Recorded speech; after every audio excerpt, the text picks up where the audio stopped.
And we're live here talking the gridiron. That's how we do it here. We're going week 14. Gentlemen, we have made it all the way here, week 14. We keep chipping our way through. We even go with technology things, figuring it out on the fly here. I got Jimmy Pilato with me from Far End of the Bench podcast. The Broncos continue to play well out there in Denver. We got Jordan Maxson here representing that Cincy hat. We'll definitely get into the gentlemen's Bengals here today. We got a lot to discuss as well. We had some big games on the calendar here. Some ones maybe not as good, but we did have a few beauties as well. My Raiders were not on that list, so we'll get that. Will be we'll save that one for. We will probably burn that one in the fire. That one belongs. Never anybody should ever watch that game ever. So, Jimmy, how we doing? I'm surprised that the first thing you said after bringing me up was the Broncos. The color's am- kind of on right now too. It's the wrong co-host. It's the orange and blue, man. Well, I don't know. It's the black. It's the orange. I'm awesome. My team can win without their star quarterback, and what Jordan and I feared is not the case. It was that one weird week where they had to figure out, like, okay, Jake, what can you actually do here? And they figured it out after playing horrendous against the Steelers, which still that sucks that we lost against the Steelers. But hey, last 2 weeks, Jake Browning, that's my guy. That's my guy for the foreseeable future, and that's the team's guy. And even though people are going to sit there and say quarterback controversy ? I sit here and say, hell no. You know how many of those throws would have been touchdowns if it was Joe Burrow throwing them instead of Jake Browning? Like Jamar Chase in the first half open on a post and thrown behind him so he can't use his speed and his field vision to get any more yards. He just goes down. I'm like, that's a 60-yard play with Joe Burrow. So as good as Jake Browning is, and I love you for stepping in like you have, this is Joe Burrow's team when he comes back. It is not a quarterback controversy. I don't want to hear any of that going forward. Before we get too far ahead here, gentlemen, we do have I did put it on the front page here of the episode this week, so I do want to give everybody an update here. It was a big game on the calendar, and we are live during it right now. Is this right? 24-6 I'm seeing right now. Cowboys over the Eagles as we're entering halftime, gentlemen. Prescott. I mean, we've kind of always joked a little bit about the MVP thing, but I mean, you win a game like this and you win it running away. I don't know, guys. That might jump them to number one a little bit in some people's eyes. It's something weird with the Eagles right now, but it is 24-6. And at least I think I'm a little bit behind because they're not at halftime yet. There's something up with them, and they say all the right things, which is what makes me I think that they should be able to overcome it because it's like they've identified the issue, but they can't figure out what's going to actually fix the issue going on. And as good as the Eagles are up front, the last few weeks, they've been absolutely killed on the ground. They can't stop the run. They haven't been able to get their running game going, and they're walking away with 3 points instead of 6. Those are 3 really big issues, like the trenches, not being able to score touchdowns, and not understanding how you're going to move forward with that. The Eagles have a lot more issues, and this is a game where, I don't know, I'm going to continue to try and find ways to say that it's not the Cowboys' year because I'm not going to be one of those dummies with the Super Bowl tattoo on my calf, however many Super Bowls they almost won since the last one. So I'm still leery on them. And I think that's part of it, right? Is we're just not they've never proven it to us. So we have all these failures. And They're gonna call a quarterback sneak with less than 30 seconds left. It's just gonna happen. I think maybe a more intriguing story out of this, Jordan, would be that the Eagles, if they get smoked by the Cowboys. I mean, that would, especially after getting cooked by the Niners too.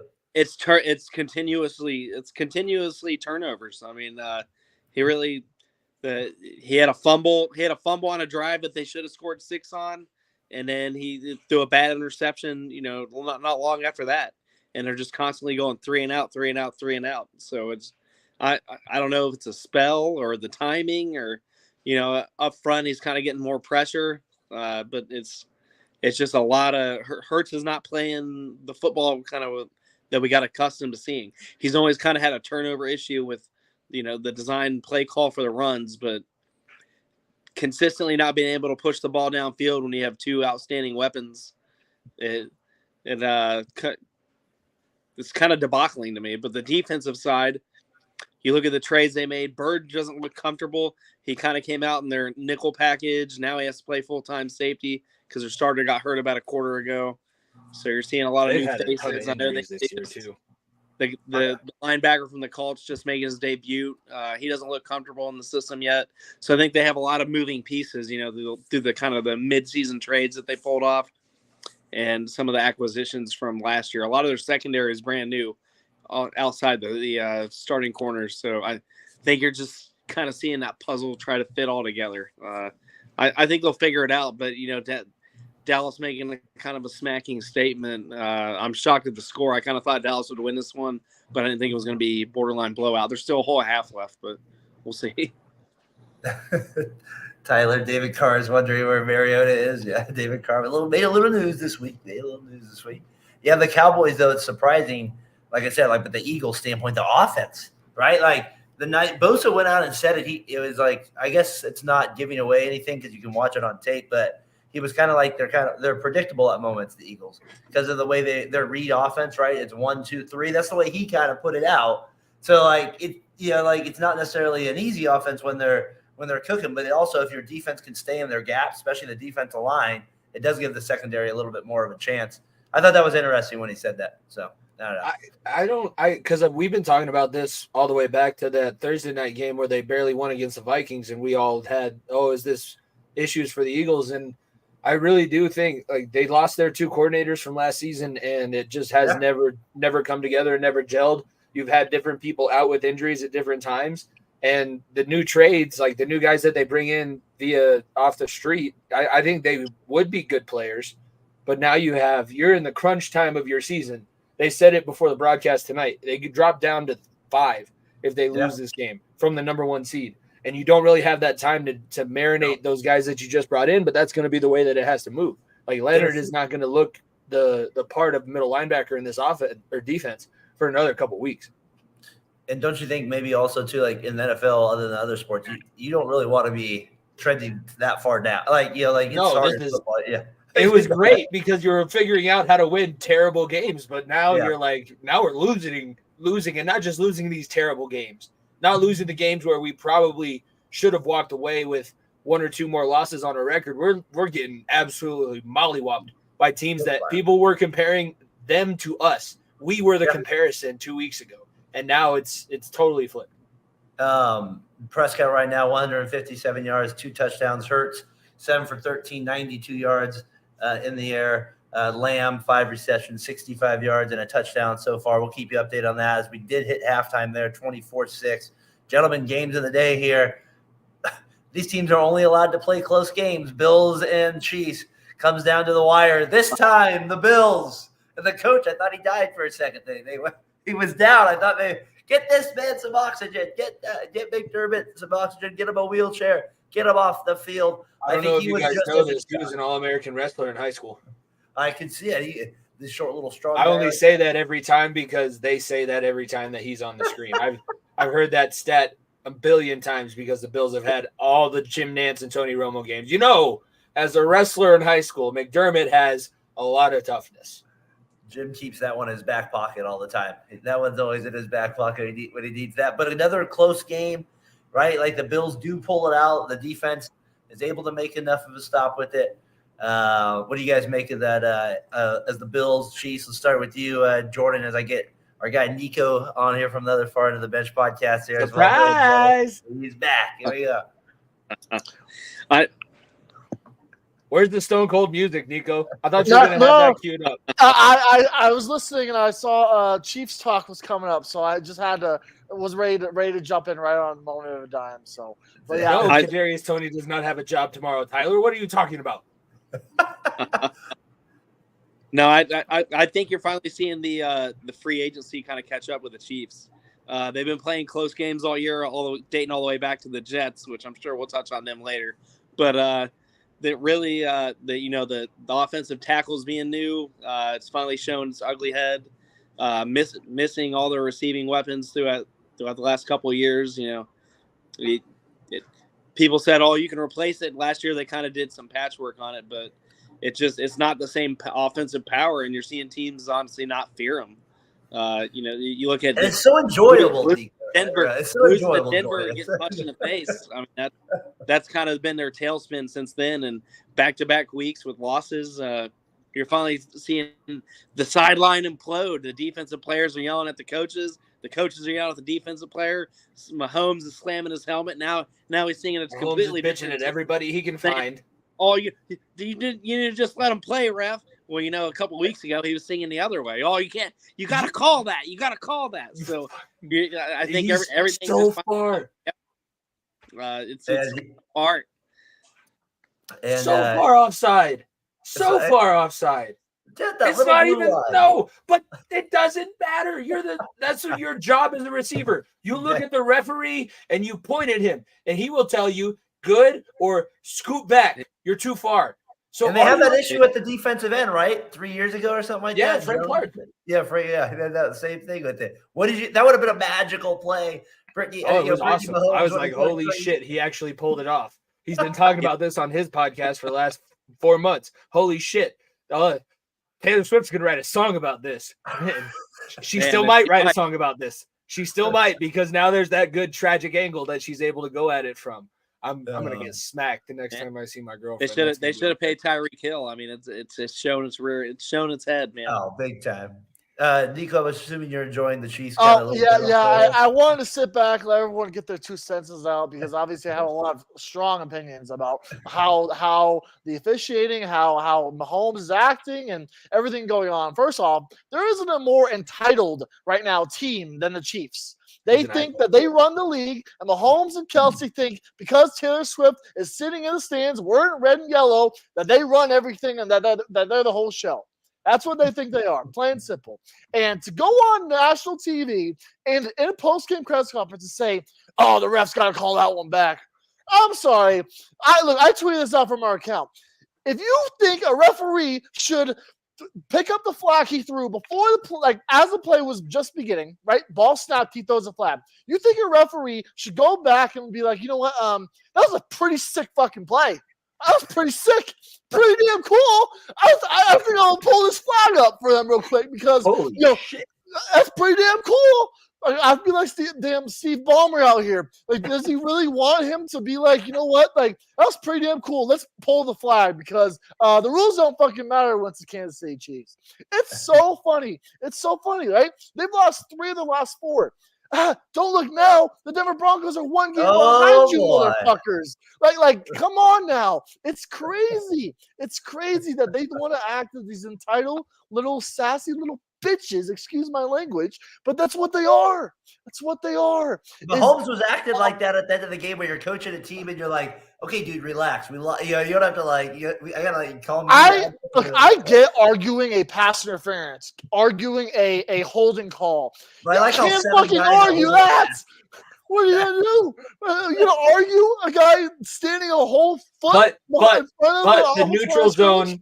The line of scrimmage is an imaginary line. That blue line on the TV is not there in real life. It's maybe that's what they're going to end up doing. Maybe they will put a line down. They'll have like a laser so that everybody knows where they are. And when Kadarius Toney inevitably lines up off sides, he's just going to get shocked. Just be like, out. Get back. Middle school.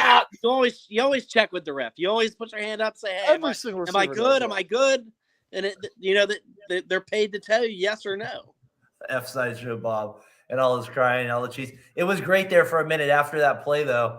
They go to the box and then he got that was music to my ears. It's the equivalent of a goal being called back because of like that offsides that's just this much. Or the Avalanche have one where the guy his skate touches the ice as the guy's butt is going into the bench, and they still call it too many men on the ice when we scored in a playoff game and end up losing to your Sharks, Daren. So I'm a little bit salty about that. It just happens, but you're a professional. You're paid millions of dollars to A, catch the football, which Kadarius Toney has already proven he's a little bit iffy at, and B, line up onside.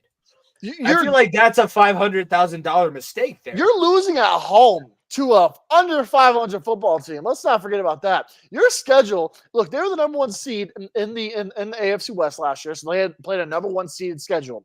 But they play the Eagles at home. They play the Bills at home. They're playing all these good teams at home, and you're crying about that at that point of the game, a guy because you can't follow the damn rules that have been in place for 100+ years. Come on now, it's ridiculous. They should get a little healthy versus the Patriots and Raiders the next week. So if you lose one of those, maybe the ship's really. New Year's. Come I'm on, not going to be able to watch that New Year's Eve game because the Raiders got that circled. Can we get 3-0? Can we pull it out? Can we get the 3-0 win? The Bills, are they back a little bit? I feel like, I don't know if they're back, but they had 2 impressive wins here. They joined the massive amount of teams that are 7-6 that are going into it. But the Chiefs, I think we all enjoy just a little bit for 1 week, a little sourness on their side there as they drop. I think they drop all the way to the 4th seed now based on that. So they drop all the way down there. So it's kind of playoff tomorrow. They'd be on the road. Yeah, like you said, never happened before. It's never happened before. Interesting. Mahomes has never not made the championship game, right? That's the thing. He's never not played a playoff game. He's hosted every single playoff game that he's ever played in. Crazy to think about. Just crazy still at this point of his career. We want to anoint a guy, the greatest quarterback of the generation, never having to win a playoff game on the road. Okay. That is true. Yeah, we'll see it this year, hopefully. It will be fun to see if he can pull that out. All right, we'll keep it moving here. Game of the day here. I got next one. Ravens pull it out over the Rams. They win it off on a punt return in overtime. Not one you're expecting to be a game of the day, but it actually did turn out to be pretty entertaining.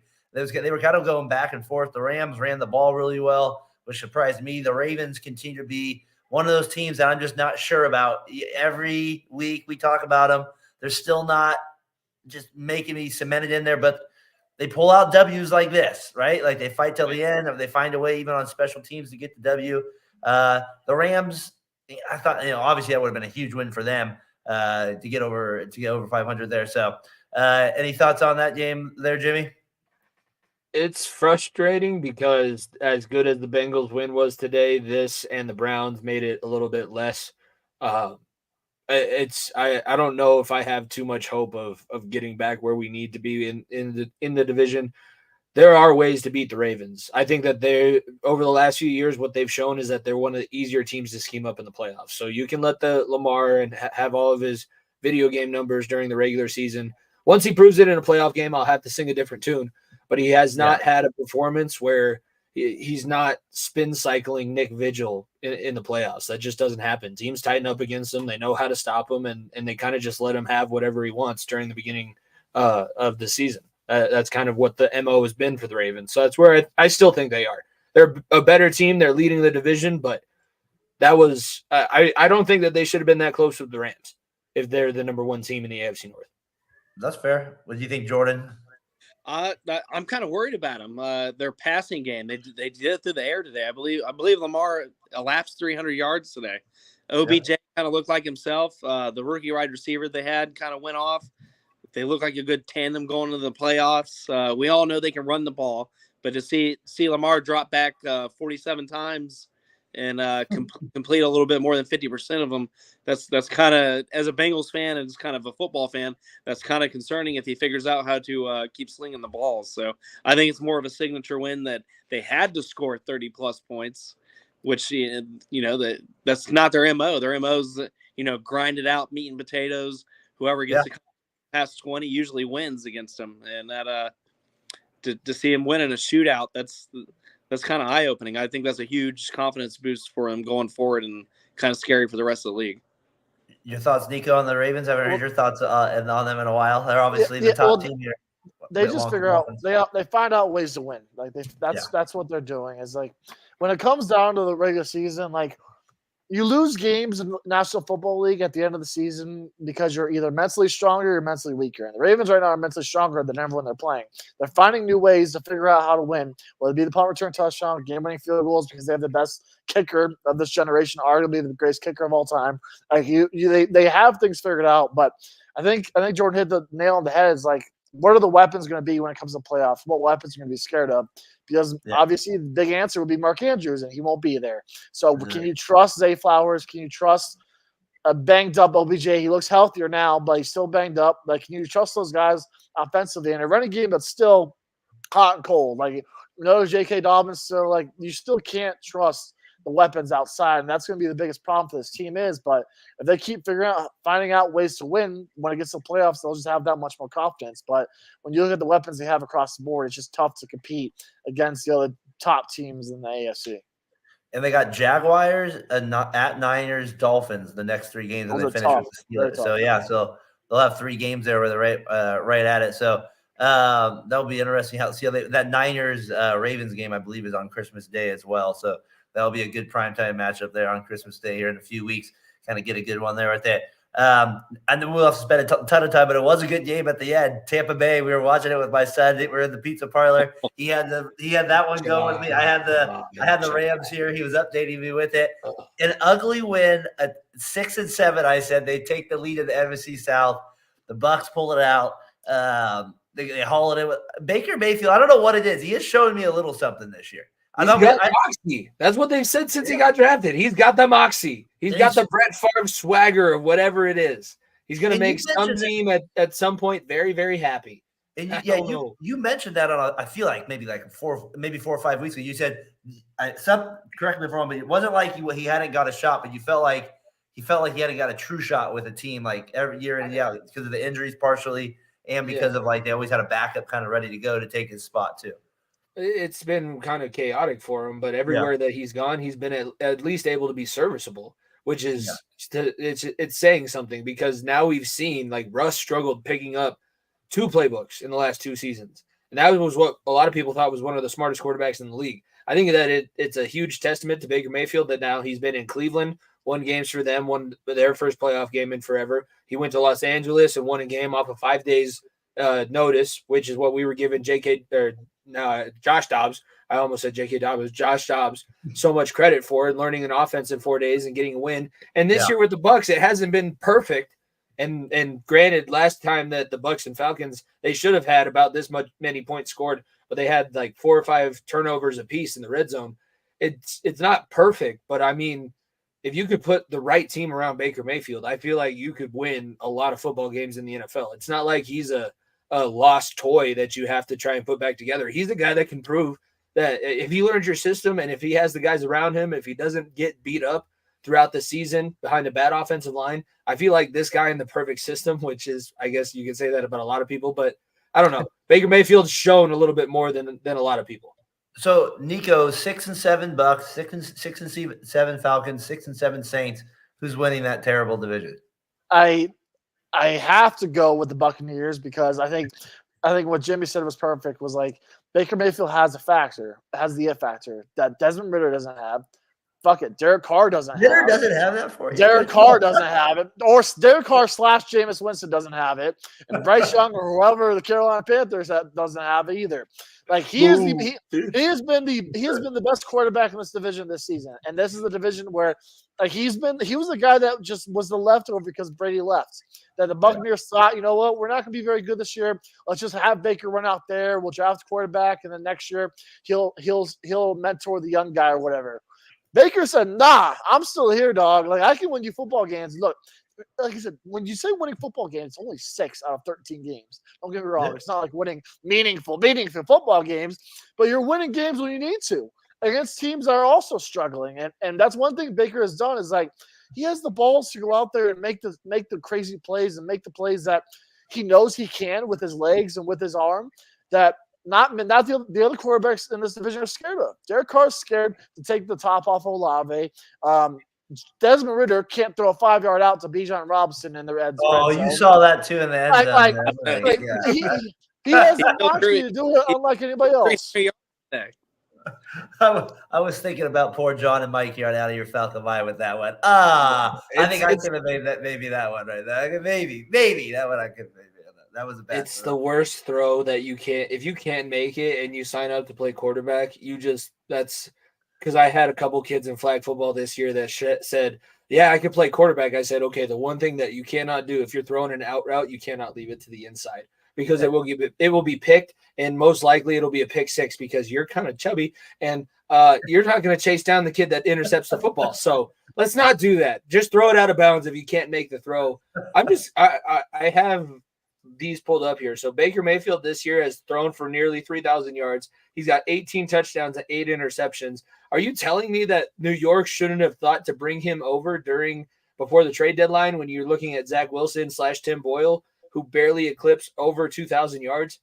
Like that's where I find the value in Baker Mayfield. Some teams should make him their corner piece, and you can put really good pieces around him. Imagine him in Detroit right now, because what has Detroit had the last 2 weeks? I just feel like there's more to Baker than what people are giving him credit for. And I've been a Baker fan for a long time. I was still a Baker fan when he was grabbing his crotch facing Kansas in college. I was the one guy on the hill on the college radio station. No, they should have shook his hand. That's disrespectful. No. You're a Baker guy all the way. Was the Oklahoma the flag one? Is that what it was? That was also Oklahoma, Ohio State, the flag one. Okay, at Ohio State. Yeah, that's the one I remember there with it. So they go out, they pull it out there. That division, as we continue to talk about, it feels like a mess week in and week out. And I feel like that's going to come down. That's going to be like that Sunday night game where both teams are 7-8, right? Played for the division. And it's only odd because it's still they still got a relevant game with it. So I feel like, what was it, the Seahawks and Rams like 8-10 years ago? Both teams 7-9 played for the division. All right, let's get to it, boys. Your guys, I said it, Bengals show some fight. The Browns, your boy Jake Browning, he shines again here. The Bengals, 14-0. It was on locally here, somewhere in Northern California. I got it on CBS here. That was on. We check it out. 14-0 lead. You guys are looking good. Then immediately 14 all again, and then the Bengals show a little fight. Like I said, you guys bounce back 2 straight after the Monday night game. I had you guys Sunday. You were not feeling good. Both of you were not feeling good about that Monday night game either. So they pull it out. Jimmy, Pilato, the Bengals. A little surprising, correct? A little surprising. Little surprising. Yeah.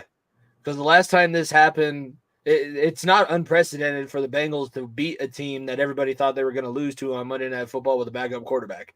Because it happened a few years ago when Burrow tore his ACL. They did that to the Steelers. If you remember the double renegade game where they finally got Juju. I think Von Bell finally got Juju Smith-Schuster off of TikTok during that game.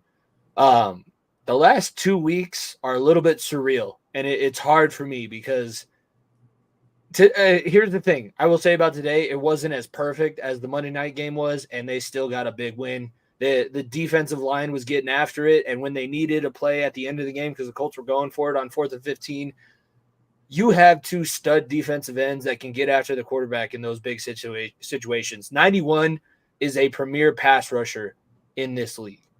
You know him. He's got one of the most iconic sack celebrations now in the league because he gets to do it all the goddamn time, which is awesome. But Trey Hendrickson steps up in those big situations. He's the next jersey that I'm getting by far and away because he brings an attitude to that defense. Logan Wilson today had a couple big plays. Jermaine Pratt blew up Quentin Nelson, which as an offensive lineman, it hurt me because I was like, I've been in that situation where the linebacker just totally ran over my face and I couldn't even get my hands up to try and block him.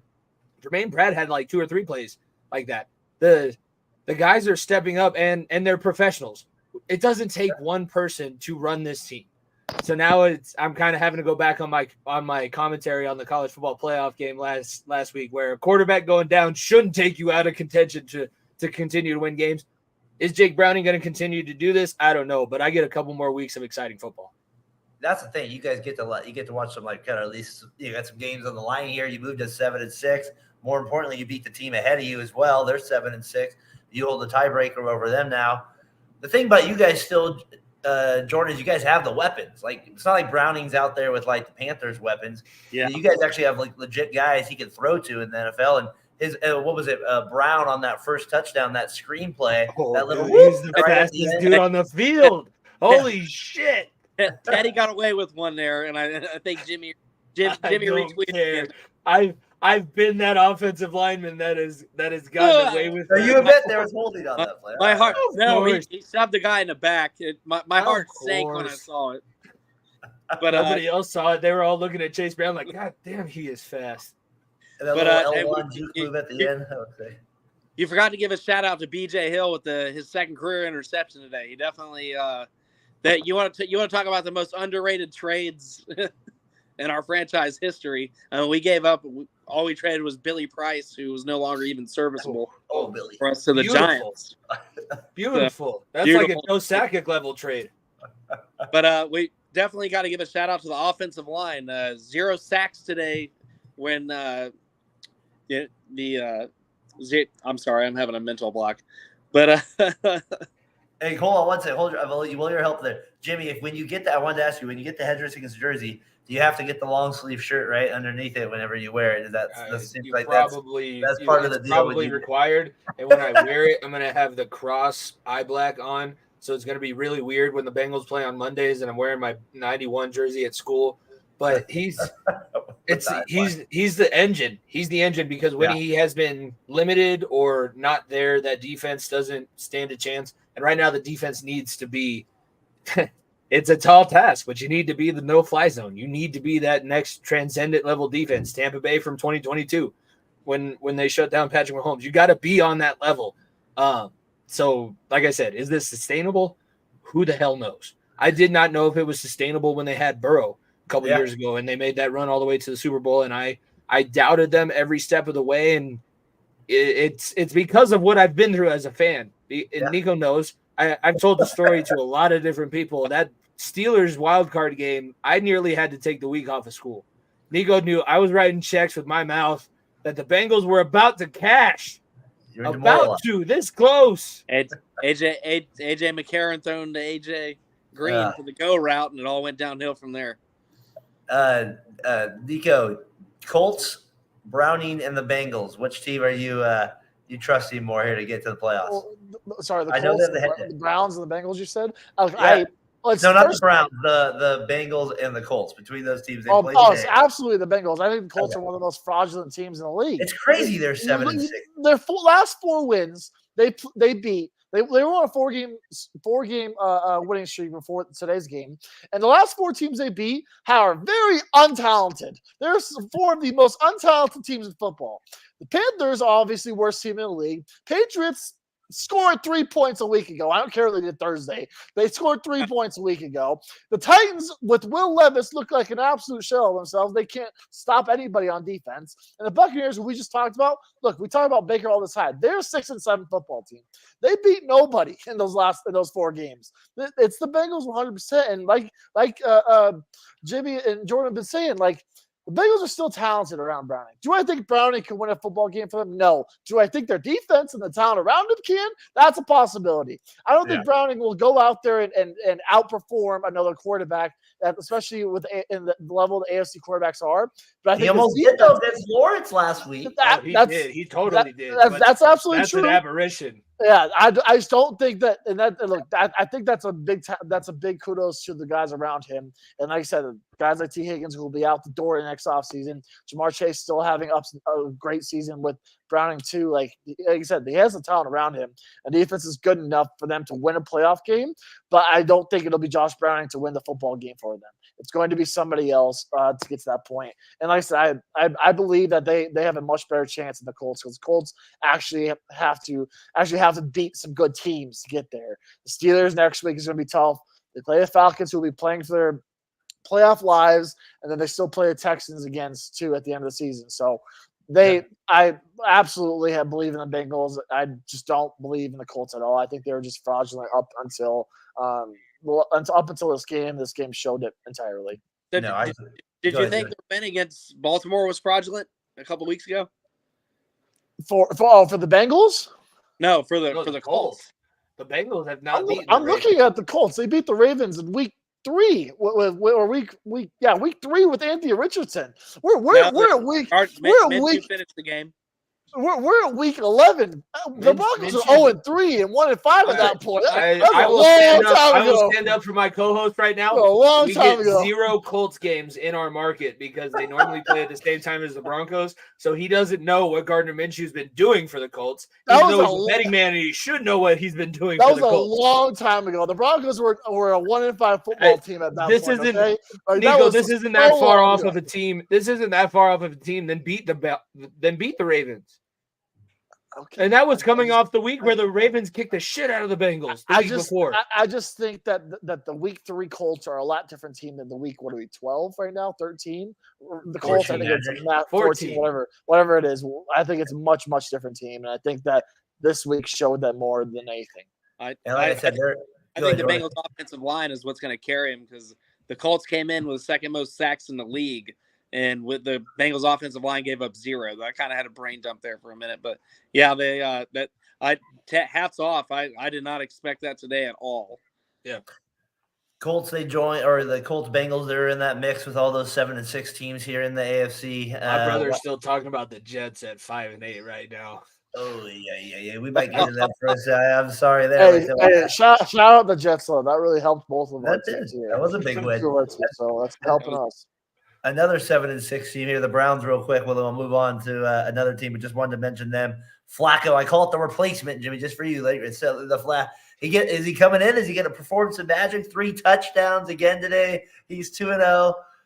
With them, he's almost thrown for 600 yards in the first 2 games. It feels like the Jags continue to be that team where it's like they're doing good, but it's like they're hitting a wall. It feels like now every couple of weeks.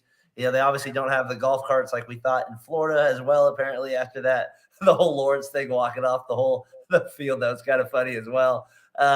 Just an interesting game right here real quick. I just wanted to bring the Browns up with it. They kind of stay in the mix. I'm more disappointed in the Jaguars from my standpoint with it. As we move on from that game, because I want to keep the show going here a little bit. I want to give Nico some time to talk about Let's Ride here and his Broncos. They throw through 2 touchdowns. They beat the Chargers. 1 game back of the Chiefs. 1 game back, Nico.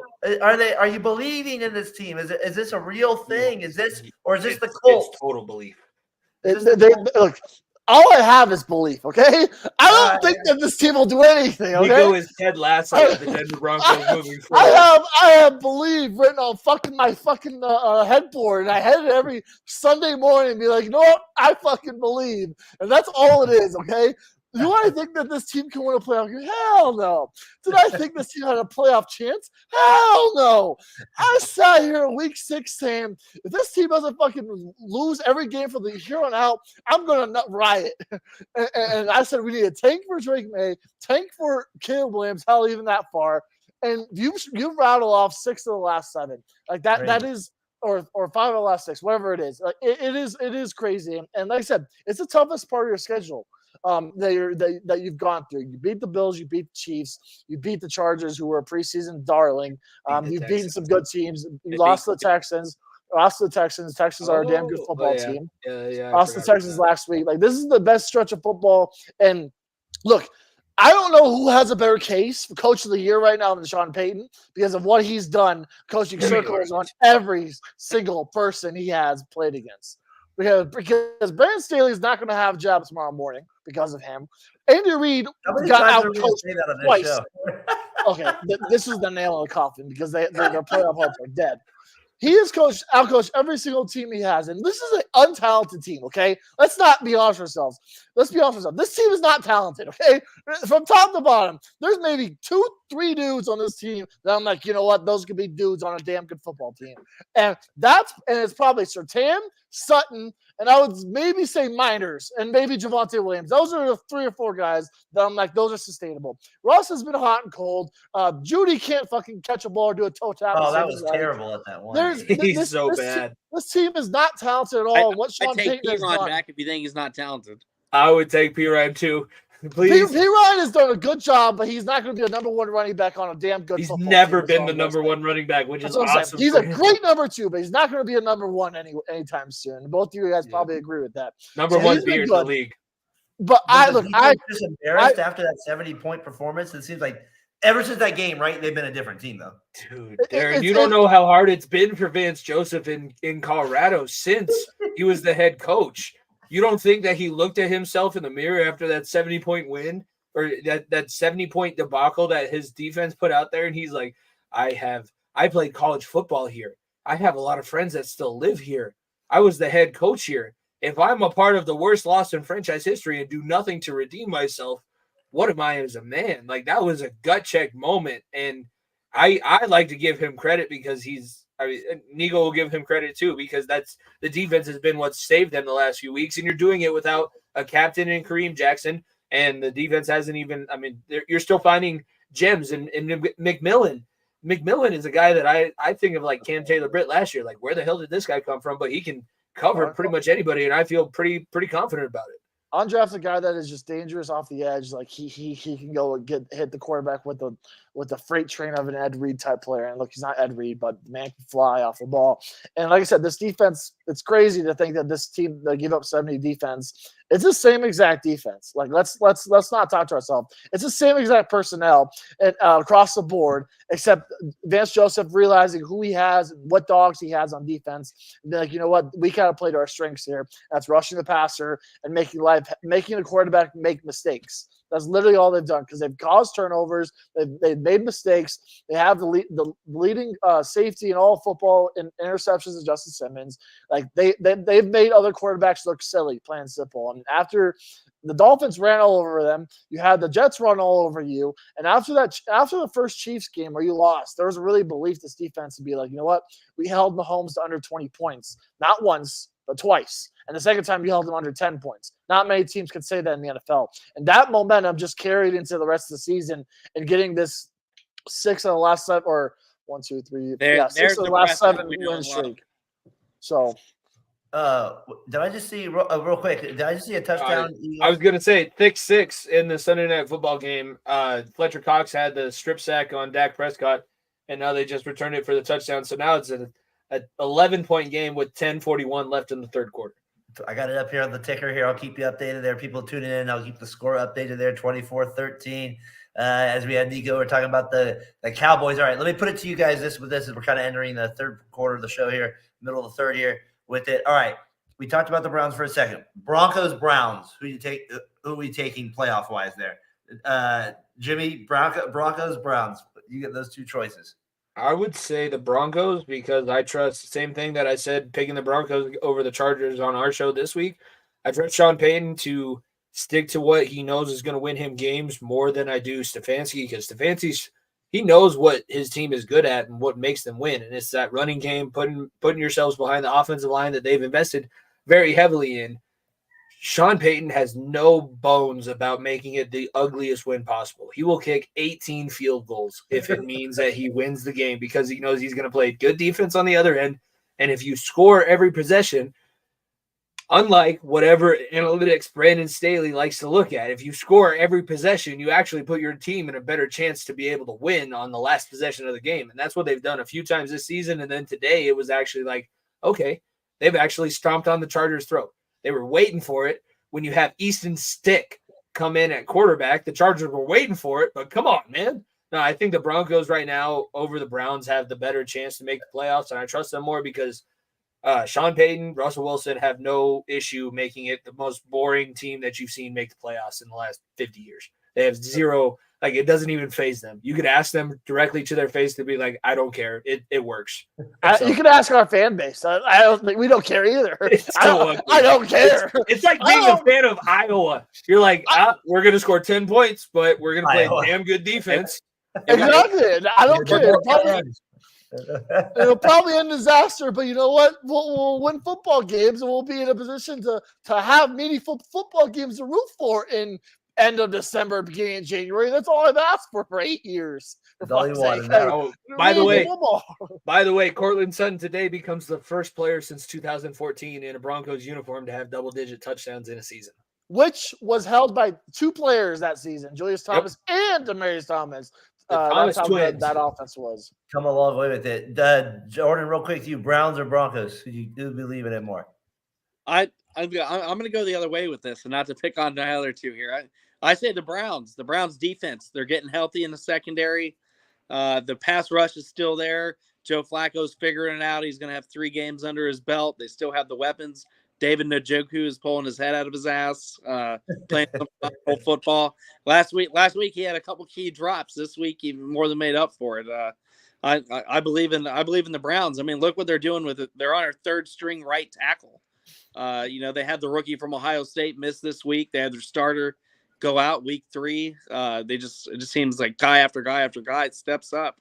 So give me Cleveland. They got that defense, and they got that defense that, like we said. Real quick, I got to go back. Sorry, it's on my mind, that Eagles Cowboys game. Prescott, we're just talking you up, and then you fumble. Like and then the defensive tackle scores. Carter, Jimmy, Yeah.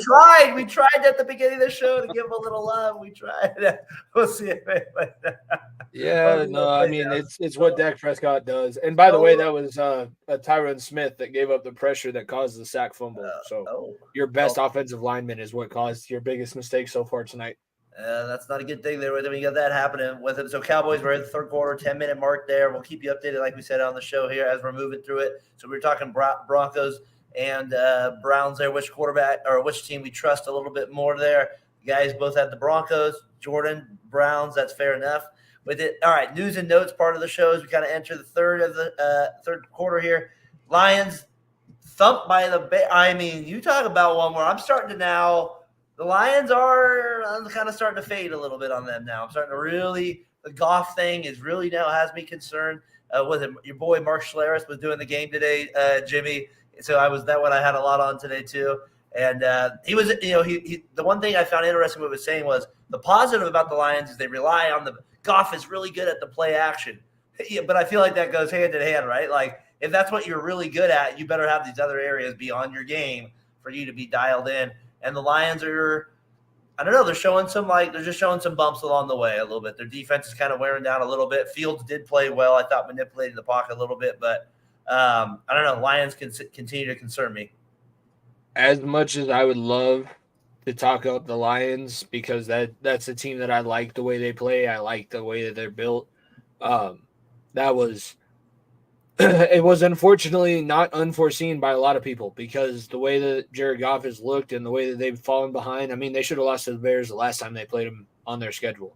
It's not like they have him in close. And maybe it was you're reading a little bit too much into your press clippings. They asked Dan Campbell today, what can you do to make sure that this doesn't happen? He said, I could tolerate a little bit less. I can be a little bit more crotchety. You guys know that. So We'll see how that goes this week.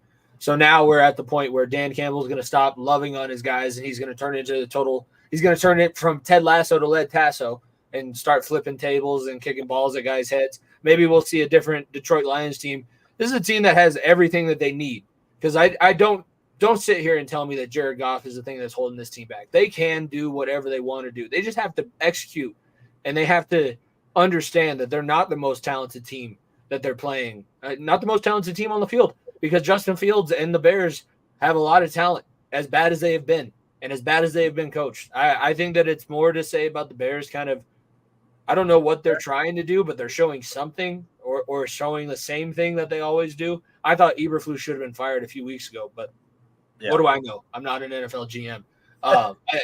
It's weird. The Lions should be in a better place. I'm interested to see what happens now that we get angry Dan Campbell instead of happy-go-lucky Dan Campbell with his 14 shots of espresso.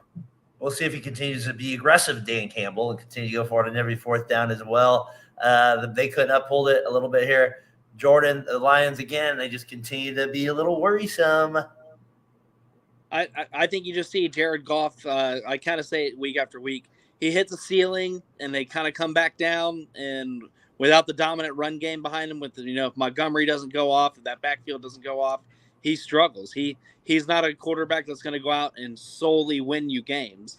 He's a piece that can be brought in and, elevate a team up to the talent around him. So it's just where you're seeing that ceiling. When the competition gets hotter and hotter here later in the season, especially in the playoffs, you're going to see these struggles continue to rear their ugly head. I think Dan Campbell's going to make some adjustments because he's a great coach.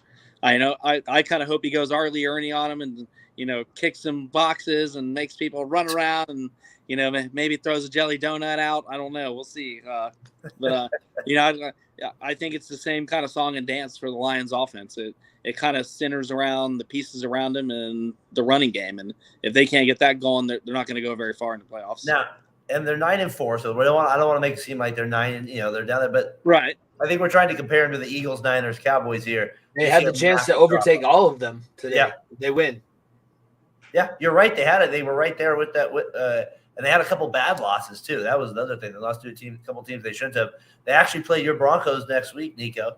Lions, Broncos. That will be how you feeling about that game? Well, obviously, I feel very nervous because it's a very, very talented team. But I think the biggest problem the Lions have right now is there's not much veteran leadership on the team. The player with the most playoff experience on the team is the guy that Jordan and Jimmy just shit on for about 5 minutes there. It's Jared Goff, who's been to a Super Bowl. You look across the board; it's a very young, raw team. Right, Jamison Williams, Jahmyr Gibbs, David Montgomery, good running back. A lot of years of football. Bears weren't very good. Not making the playoffs. You look across the board. There's not much talent that has seen the postseason, that has seen late, good, big wins in December and early January. And that's the biggest problem they have here is like they're just running into games where they're like, we should be beating these bad teams, right? If we're going to be this good, you cannot have these lapses of judgment against these bad teams. And that's where the non-veteran leadership comes in. Is like veterans can step up being like, hey, we need to do this, that, and the other thing because if you get ahead of our asses, we're talented because they're much more talented than the Chicago Bears. It's night and day. But they've had the Bears come and punk them nearly twice. They had I forgot who it was a couple of weeks ago, but they got punked by the Packers on Thanksgiving. Like they got punked by some teams. One. They got punked by some teams that they shouldn't have because they're that talented in football team. And like I said, I expect them in the offseason to get some more leadership and veteran leadership to the offensive line and maybe defensively as well because they just don't have that playoff experience across the board outside of Goff. And that's what they're lacking. And like I said, when he said Dan Campbell he's a hell of a coach, hell of a motivator, but the X's and O's, it's going to come down to that when you face good teams, especially the NFC. That look, the top four has been moving around every single week. Like who has number 1 seed, 2 seed, 3 seed, 4 seed has been moving around nearly every week. So we'll see how that ends up for them. But like I said, I just don't see any playoff and veteran leadership across the board, and that's what the Lions are missing. It'll be interesting with them come playoff time, like what the narrative would be if they lose and they don't lose their first round game or first playoff game, and like will they consider it a successful season?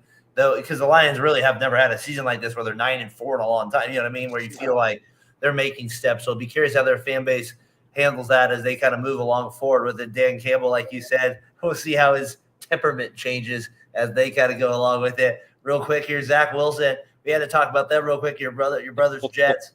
Stroud, he goes down. We were talking him up. Come on. Then they lose to the Jets. Their defense continues to play hard. Wilson, they just keep the saga every week. He's our guy. He's our guy now. Like he's motivated. He was frustrated. He wants to play. So he comes out. He actually, He played pretty well though. I mean, for I guess what you consider. He didn't look like the other Zach Wilson. He actually looked like he kind of knew what he was doing a little bit at moments. The Texans coming off an exciting win the last week. They can't hold up to it. They look like they just were a young team that said, oh, we're not going to play today on the road on the East Coast. This is just a game we're not going to show up for an early game.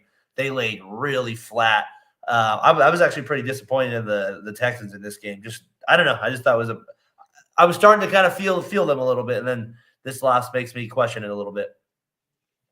I'm trying to see how many points did the defense actually score, because the Jets have a good enough defense that you can win with just defensive scoring. I think that's what we saw when Nico and I were at the Jets game when they played here against the Broncos. Wilson threw for 301 yards. Yeah, it's better than I ever would have thought he would have done. Garrett Wilson, 108 yards. So he look like a quarterback. I think that, not saying anything because we have been saying a lot of good things about the Houston Texans, and I think that they're still a decent team. Hell, they're still higher than the Jets in the playoff race. They're still one of the teams at 7-6. So let's not. I don't know necessarily if we all need to jump off the raft that we're riding on quickly, but it ain't a luxury cruise liner that we're on right now with the Houston Texans. We forgot how badly Deshaun Watson did leave this team in disarray, and Bill O'Brien, because they are putting things together and it's working a lot faster. But these are still very young guys that you haven't had gel for more than 6 months in the year so far. You played great.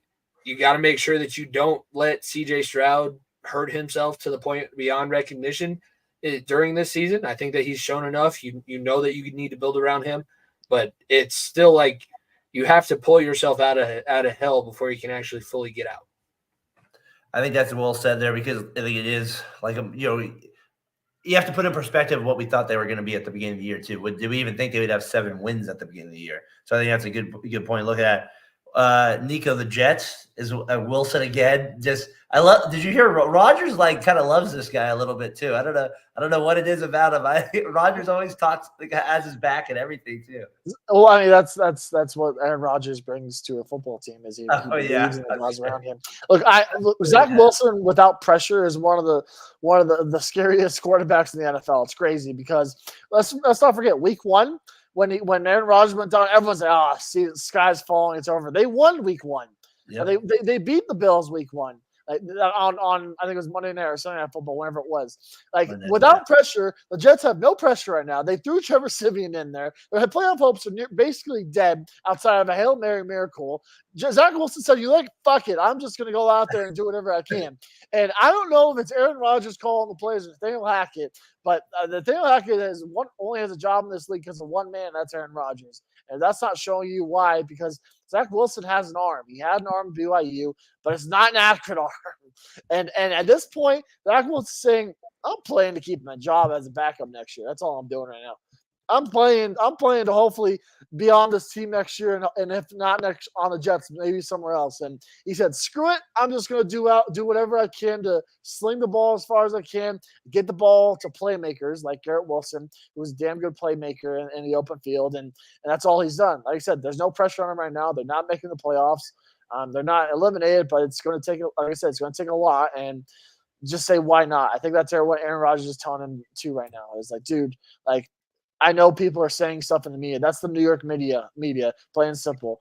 Get used to it. You're going to be either A, the most loved person in New York, or B, the most hated man in New York. That's because you're the starting quarterback for the New York Jets. Plain simple. Romance going on. I don't know. And you're gonna have to figure it out, because when I come back, we'll be just fine, and people will forget all about why they hate you because they'll love me again. And that's all Aaron is telling you. 27. What I think the Cowboys just got a field goal there, so now it's 27-13. They're up 14 here with 6 left. Go ahead, Jordan. Now I do want to touch on the Texans a little bit. Go ahead.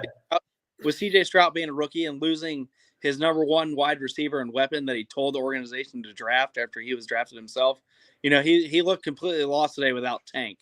Tank was his big third down guy. Tank was his big downfield. Nico Collins also went down early in that game too, so 2 receivers out for the whole game. And to ask a rookie quarterback without his weapons, it kind of reminded me of early Andy Dalton losing AJ Green. It just kind of takes the fuse out of the offense, and I think he has to adjust to that because the NFL is a learning game every week, and especially being a rookie. So I don't think we need to plant the flag of defeat over in the Texans, because they're going to have to revamp it. They're going to have to lean on the run probably a little bit more play action if they get that going. They got to get the tight ends more involved. Kind of what the Bengals are doing to Jake Browning. Just could they have to go revamp and change the offense up a little bit, because losing your number one guy and your number 2 guy, especially a week after you lose your number 1 guy, and the Jets defense. I mean that's the defense where if they had even the offense outside of Aaron Rodgers would easily make the playoffs as an 8 seed. It's just. I don't think we have to be that harsh on the Texans. It's definitely a learning curve. CJ Stroud's going to rebound. They're going to be fine. They just got to get healthy, and they got to add more pieces next year for these exact reasons where they got to be more of a next man up mentality. But let's not be too harsh on them. And we'll see what they do next week with the concussion protocol with him going into next week. Late game check. Samuel scores 2 TDs again. He just continues to look awesome right now as a receiver. Purdy's on his game, just at a high level right now. Feels like he's starting to get that MVP mojo going a little bit here in the way the Niners are cooking. We'll see how they continue to do through it. I'm sorry, Nico, you roll your eyes there, but I feel like if they have the best, I don't know. I feel like he's going to get it over McCaffrey still. No. Take McCaffrey off the field. That team all of a sudden is one of the most robotic teams in football. McCaffrey does everything. Did Brock Purdy run 72 yards in the first play of scrimmage? No, I'm agreeing with you. I'm knowing Daren. I'm not arguing with you, Jimmy. I'm talking to Daren, mostly talking to Tyler if he's listening. Brock Purdy did not drive that team 72 yards in one He's not, but the NFL is going to give the quarterback the MVP, right? Not when it's Brock Purdy, last pick in the draft. Nobody wants to get behind him. He's the weirdest, most awkward-looking guy of all time. It's all Christian McCaffrey. He's got the square jawline. He's got the fact that he's been the best player on the football field since he was 6 years old. 6. And he's playing against the NFL now. Odds, though? Vegas doesn't. I mean, I trust Vegas a little bit with these things, right? They have Purdy right up there. No, there's no. I can't trust Vegas. There's no fucking way. And look. The argument against Christian McCaffrey being the best player on this team is that Deebo Samuel and George Kittle are still putting up numbers. McCaffrey opens everything up. Everything. So should he win the MVP? Everything up. Yes. He is the MVP of this football team. No, I'm saying the league. Oh, I don't know. I don't. Arguably, I would say yes. I think I would say yes because they're one of the best football teams in the league. I think maybe comes up to Dak because if the Cowboys are the number one seed in the NFC, it's conversation. I'm not saying he is. I'm just saying it's conversation. Yeah. I think maybe it hurts. Maybe again. Like Mahomes hasn't looked great. Do you give it to Lamar Jackson because the Ravens are winning football games? Yeah. Like it's very, very toss up. And look, it's a toss up, and I don't think Purdy deserves to be in the conversation. I think he's gonna get the vote. He's done a great job. Out. He has done a great job with what he has. He has done a great job with what he has. But the offense, the whole team, runs on the back of number 23, and I will stand on that. The MVQ, though, Jordan, I always say it. The MVQ. Let's see if the best team's quarterback gets the job done again. They pull out it's only been like, I don't think a receiver has ever even won the MVP award. I think there's something like that. I know a kicker's won it. Maybe Jerry. I know a kicker won it sometime randomly in Jerry was. I don't think Jerry Rice ever did win. No, I don't think Jerry ever won it. That's the only person I would have, so I don't know. Yeah. But the Niners continue to look good there, Jordan. Made a case. Yeah. Samuel's now on it. I mean, that's the thing with the league. Like I said, we talked about the Niners a lot last week. It's kind of why I put them at the end here. It is when they're on their game, like they always are. They by far look like the scariest team in the NFL, and it's going to be hard for anybody to stick with them on any level, especially after getting Chase Young at the other defensive line spot. 27-13 is still here as we're getting close to the fourth quarter. The part of the show, just a couple games here you might have forgot about because we might have too. Saints, they end up they beat the Panthers 28-6, and then one terrible weather out in Vegas, low scoring game. Vikings hold on, and Vegas playing it. I think it was snowing out there in Vegas today. I think that's why it was 3-0. Don't they play in a dome? Yeah, indoor dome. The dome. Like it's cold there. I know that your owner looks like Lloyd Christmas, but you don't have to be dumb when you talk about the Raiders, man. Thank God that game wasn't in our damn area, Jimmy, because I would have rather thrown it up. I got Sunday ticket. I could have put it on if I wanted to, but I didn't. No one purposely put that game on. I'm sorry. No one purposely. You know what? They were hoping for one of the other games to end quickly so they could get bonus coverage because they need like some viewership for the Raiders Vikings game. I saw a stat. It was like teams that have scored 3 points record in a football game. 123-1.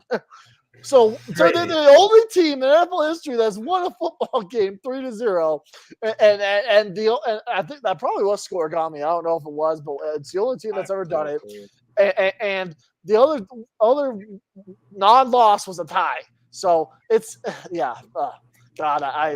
Antonio Pierce is and they're you're. Oh, he's done. He's not sticking around. Yeah, he had a little mojo going a little bit, but like. Just the creativity on offense, you can tell he's not ready there to be maybe good. The defense, I've been okay with the defense, to be honest with you. Raiders defense. So bring back Massachusetts. What do you think about the reports that came out of Marvin Lewis sitting in on the offensive meetings this week? Marvin Lewis. That would be. I mean, I saw Mark Davis at the in-season tournament last week. Mark Davis was enjoying. I would end my football fan career if I were you, Daren. If that happens, I don't want Marvin Lewis. I do not want Marvin. I want to know what Daren thinks about it.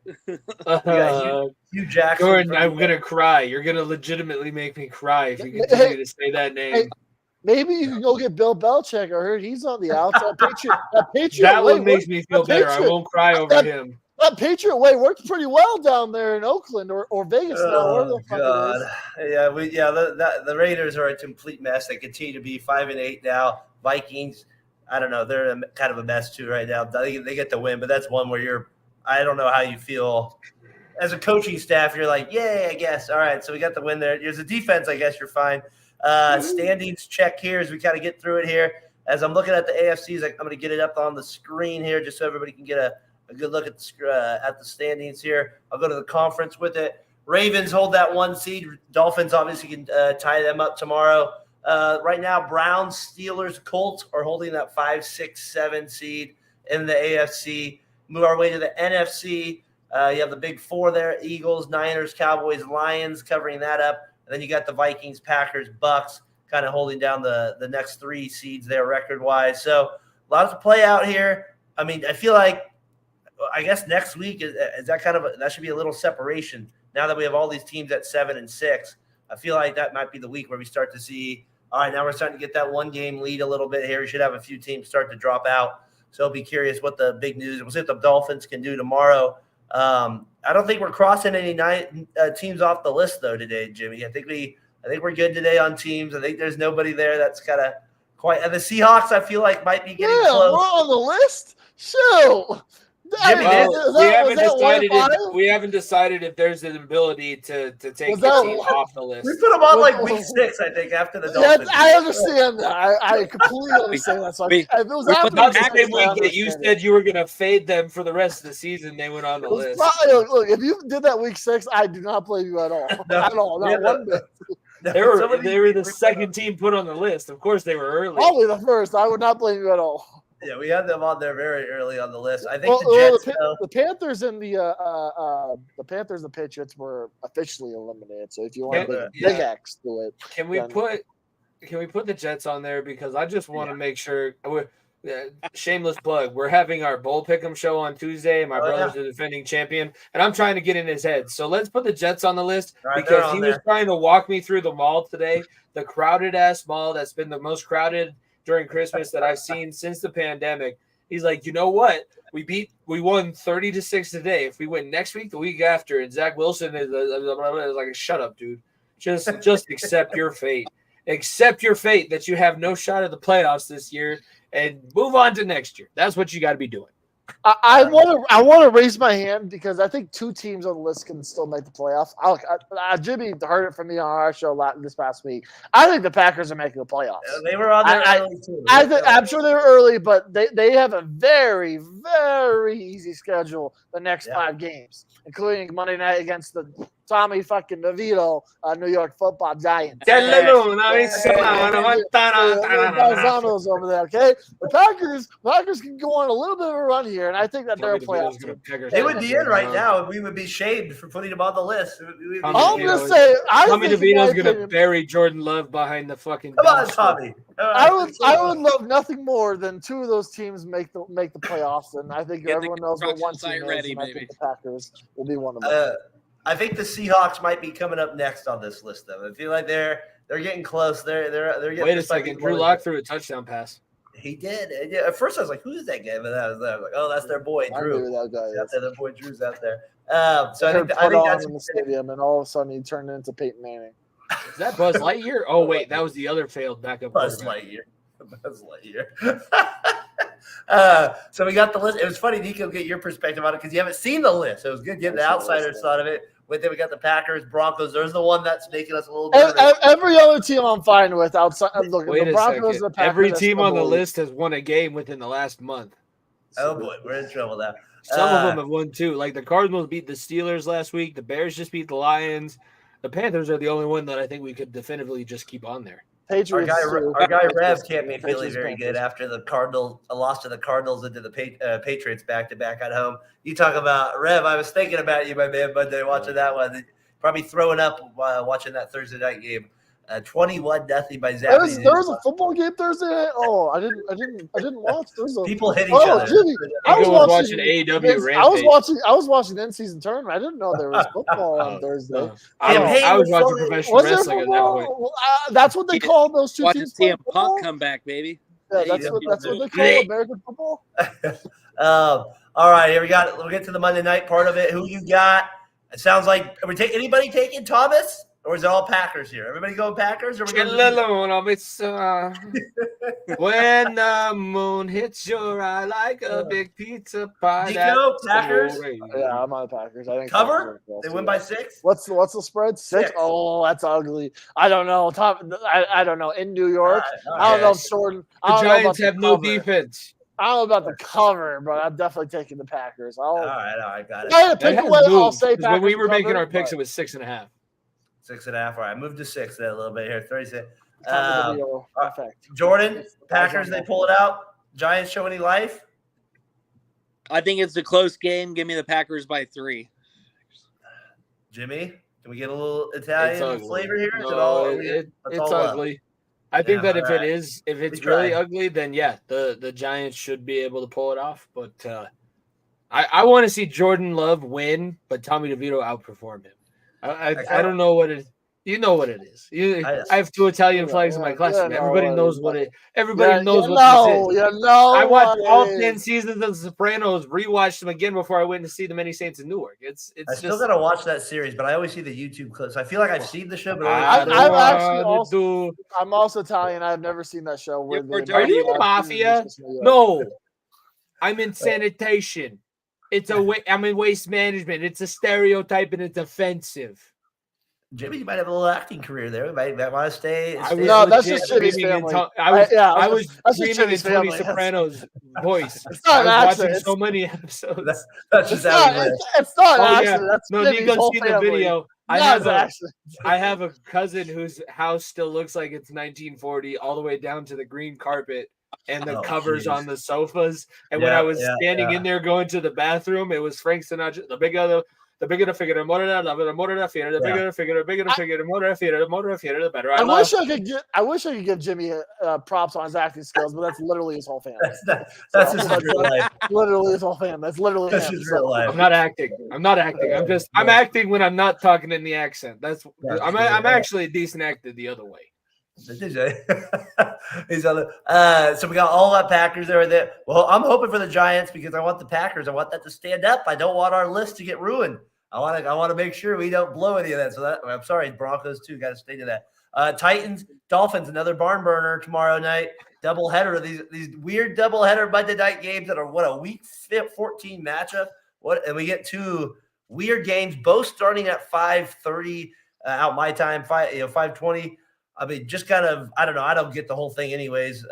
If you did want to watch the game separate, they're ruining one game for you, showing the highlights. I'm assuming we all have the Dolphins winning this as well in cruise control. A 13.5 spread as well. That's another big part of it. 13's too big of a number to touch in the NFL. Does Hill get 2 touchdowns? I guess that's the only question. He'll get 2 touchdowns and 100 yards. Oh, easily. Give me a reverse touchdown and a passing touchdown. But I do think that the Titans will be able to score because no Jalen Phillips. It has affected that pass rush and the ability for the Miami defense to get after the quarterback. What's up with this doubleheader thing? This doubleheader thing is weird to me. I just don't get it. I guess it's just something to try something. The NFL has no more college football to compete against. Yeah, I go. But why put it on at the same time? Why not put one on earlier then or something? I don't know. I just don't get the whole idea of that. But whatever. You know what? This is maybe a move by Goodell. He's like, oh, you think that you deserve more of the revenue sharing? We're going to put you head to head against this market. We're going to see who draws more viewers, and that's who's going to get Miami or New York. I think we got what? We got 2 games on Saturday. Yeah, next Saturday we have those as well. Nico and my team. Nico and our team. There's 3. Yep, 3 teams in that one. What do you guys got for game ball this week? Who's your game ball for week 14? Who showed up for you? Nico, what do you got for game ball for you? I'd be honest with you. I didn't watch a ton of the other football games. Give me a Broncos guy. I don't care. It's Cortland Sutton. Cortland Sutton is a top 15 receiver in football, arguably top 10 receiver right now in football. 10 touchdowns this year. He has been the guy. Like the number one guy. And I tweeted out on our account, there's shades of DT everywhere in his game. The way he gets off the ball, the way he gets out of his breaks, the way he wins one-on-one balls against everybody he faces. One-on-one ball in the end zone, you find 14. Doesn't matter how bad of a ball Russell Wilson throws, number 14 will go up and get it. And the interception, the touchdown he had, the one-handed grab over, I think it might have been over Derwin. I forgot, or maybe it was over Asante Samuel. I forgot who it was for the Chargers. That was just incredible. He's been the rock for this football team. Him, Justin Simmons, Patrick Surtain, and I see a lot of I grew up on Peyton and DT, and seeing Cortland Sutton be the DT of this era for this team has been fantastic. And he's one of the most underrated receivers in football, in my opinion. And this year he's shown that doesn't matter who's throwing to him, he can still be the number one guy on a good team. Good game ball there, week 14. Jordan, who you got for game ball? I'm going to have to give two of them out. One's going to David Njoku, big-time rebound performance. And a second one, a lot lesser-known name, DJ Ivey, stepping in at cornerback for the Cincinnati Bengals, making an absolute great pass breakup in the third quarter when all momentum was going the other way, and coming up with a big special teams fumble rebound. So that set us up in position to score. It turned the whole game around. He's a guy that I actually wanted cut in the preseason. He didn't look great. It didn't look a great signing. And just absolute made the most out of his time today. So there's my big game balls. I like it. Who you got, Jimmy? There's so much Harvard pain in Bengals fans. It's hilarious because I have the same feeling about the guy I'm about to give my game ball to. It's Trey Hendrickson. It's 91. 2 tackles today, 2 sacks in huge moments. Ended the quote comeback attempt. They were still down by too much. It wasn't really going to be a comeback, but absolutely, he just steps up when he needs to and leads that defense. And I think that he's the whole attitude of the defense because you never really see him doing much outside of putting in work. And he does do a lot in the community, which makes me happy, even though I don't live in the Cincinnati community, but I still like to follow guys that are good people outside of the sport. And I think he's one of those. He's really good on the field. Last week was a great exhibition on Monday night when he knelt down and prayed right away for Trevor Lawrence when he got injured, and just he's the all-around total package. 91 gets the game ball today, and he's earned it a few times, but I guess I'll give it to him today because I'm being biased. I'm a fan. And you're buying his jersey. I'm buying his jersey too. I'll be able to pay for maybe an extra weekend of the vacation that he gets to take in the offseason that he's going to deserve. Well, we know what your mom's going to get you now for it. What Santa Claus is going to get you out, Chris? I'm getting cruise. I'm not getting any presents. What are you talking about? Oh, got to get that. All right. So you got that. I got to buy myself. That's not going to give. I got Tyler Wallace here. I got to get the play up on the screen. It was a great play. I'm going to end it there or get his game. The punt return. You don't see that too often to end the game. So he ends up winning the game for the Ravens on the screen. From the 25. Daren Wallace breaks out of a tackle, takes it down the sideline. Shitty tackling. I do want to say, beginning of that play, if you go back to the very beginning, there was a very, very close block on the back call. Right there. There's 2 possibilities right there. There's some possibilities. I might be a Raven hater, but that's just shitty tackling, and that's 2 missed calls. That ain't the Ravens. The big one's right there. That's the big one where they take 2 guys out. That was the biggest one to me. But I saw it live, and when I watched it live, I was like, that could be it. And I saw nothing. But look, it doesn't take away from the play he made because that was a hell of a play he made. To get out of that tackle, move back. Crazy. I don't know why I'm fully aware that I'm a hater. Everybody knows you're a hater on it. All right. Look ahead here. Last part here. Game 15, week 15 matchups here. Kind of an interesting schedule. Thursday night, we got a game between the Chargers and the Raiders. We'll see how that goes. But then Saturday, you got the Vikings at your Bengals, Steelers, Colts, Broncos, Lions. So not maybe how you would think, like, oh, great matches. But if you look at the records of all those teams, it kind of will make a difference. Like even that Steelers game, you're not like, oh, that's a great game. But both teams are 7-6 between them and the Colts. Your Bengals, your Vikings. Both the Vikings are still right there in the mix. You guys are right in there in the mix. And, of course, we get the night game here with the Broncos coming out of nowhere. And then the Lions kind of struggling a little bit in that sense, not finding their groove. So some interesting games on Saturday. And then we move on to the Sunday slate as well. Probably the most interesting game for me on that is Dallas at Buffalo on the Sunday games there. And then the other one that maybe I guess would be a little bit intriguing is that Tampa Bay at Green Bay, and then Sunday night Baltimore at Jacksonville. The Monday night game is Philadelphia at Seattle. So that's our slate for next week, Jimmy. Yeah, Nico and I are actually really familiar with these games because we've already made our picks for Week 15. I'm not going to release them here, but we're making some scheduling changes because we do have the live show Tuesday for our College Bowl Pick'em show. But yeah, we've already looked at these games. They've already been picked, and there's going to be a lot of movement. Which game stands out to you kind of like it's kind of an intriguing one there? Well, it's funny now that we did pick opposite of it. That Thursday night matchup with the Chargers and the Raiders, how they both looked this weekend.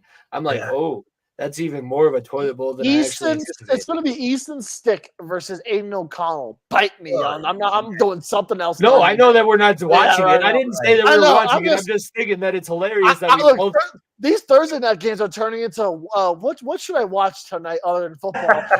it's the good old hey girlfriend. I'm sorry. What do you want to do on Thursdays? Thursdays will be your day. Because I care about you. I'm gonna skip out on football just for you. And it's games like these that you can skip out. You'll do just fine. That's funny.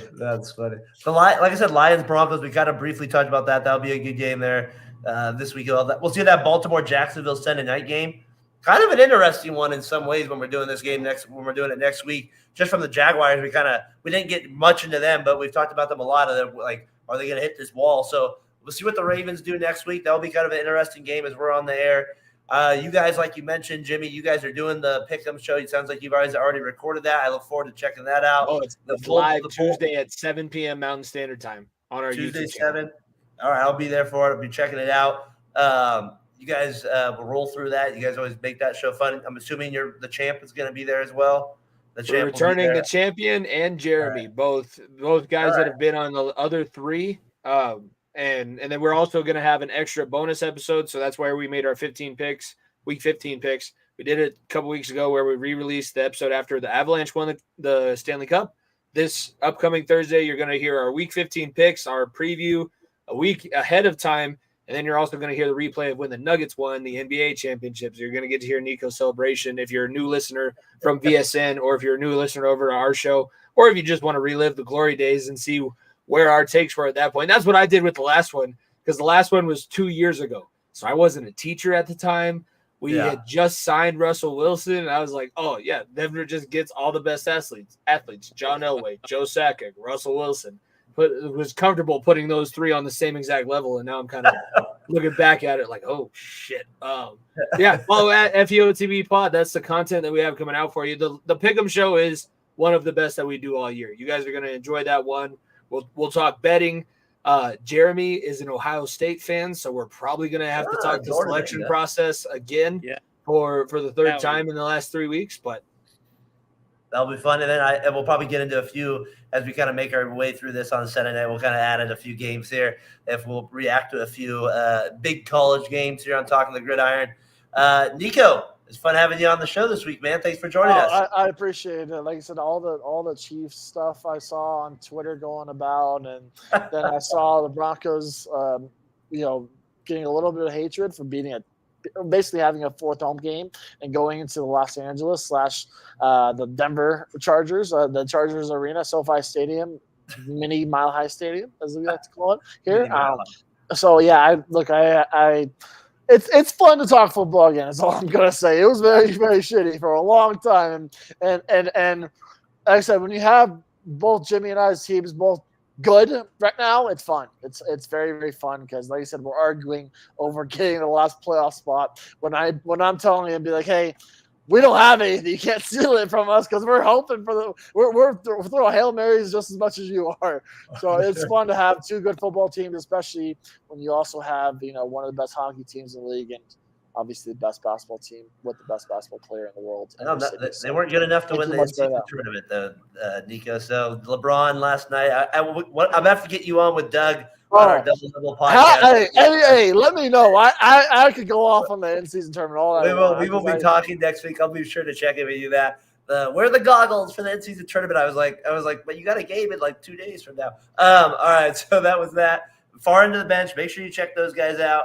They put out good content. This is their prime time kind of with the selection shows and all that as well. So be sure to check that out. Jordan, you're continuing to talk on the Gridiron with us here. Appreciate you taking the time to join us again here this evening, man. And I know you guys have been to the tailgate there. Took a little break on that with Doug going there. So I got Fat Boy Fadeaway. We're going to be doing that tomorrow night. With Tyler, we'll be talking Warriors and Raiders a little bit tomorrow. So I'll go to that a little bit. I got some struggles to talk about. My, how to turn tables. Yeah, they have turned we got a Christmas Day game coming up. We do have one there coming up on Christmas Day. A little bit. Boy. It's gonna be unfortunate that I'm gonna be out of the country. We won't be able to do a preview show. But Daren, when I get back stateside, we got to do a post. We got to do a mid-season. We got to get you back on our show. Is what, for what sure. I'm trying to say. Yeah, we got to make that happen for sure. Do a little January check-in like we did last year with it. So, talking the gridiron, week 14, we're moving along. Jimmy Pilato, Jordan, we're moving along here. We're out week 15 here next week, and we'll get to and we'll take a little break, probably week 16, but we'll move our way through it there and hit the playoffs. So, for our guy Nico from far end of the bench, for Jordan Maxson, for Jimmy Pilato from far end of the bench, I'm Daren Breyer. We'll see you next week on Talking the Gridiron. Peace.